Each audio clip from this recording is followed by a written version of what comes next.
So we have a bearded dragon with us today, and as you can see, he is very lethargic. He is alive, but very weak, and he has an important story to tell. So we're sharing his story with you in the hopes that others can learn. This little Beardy is supposed to be a year old, and for those of you that know Beardies, he is very small.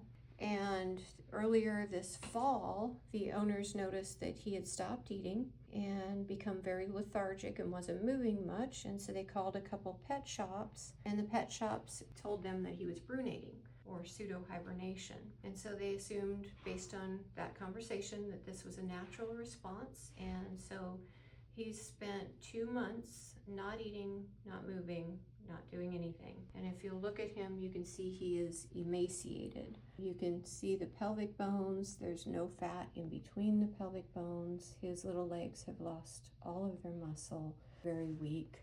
His eyes are sunken in, and he has retained shed and discharge by both of his eyes. This little guy is in very critical condition. And the important story here is, if you're controlling the light and the temperature for your bearded dragon, he really shouldn't be brunating. Yes, sometimes they slow down a little bit, but they should still be eating. They still should be responsive. So if you have a bearded dragon or a lizard and you're new to them and something's abnormal, please take them to a veterinarian. Don't call pet shops and ask for advice. While some of them are very good, you never know how much experience they have with that individual animal, so don't take the chance.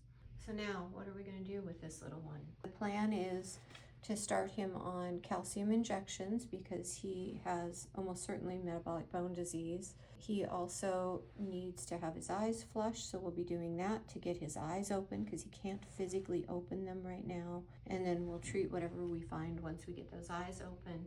We're going to start him on syringe feeding. We've gone over all the husbandry, the thermogradient, the lighting, which they did have heat and light controlled. As soon as we get him eating and ingestion moving through him, we'll be running a fecal, but we are presumptively starting him on medications for parasites. There's a lot of just supportive care effort to try to keep him alive long enough to get some answers and get him to heal. And we don't know if he's going to make it, but we do know that we're going to try for him because he's just a young little one and deserves a chance.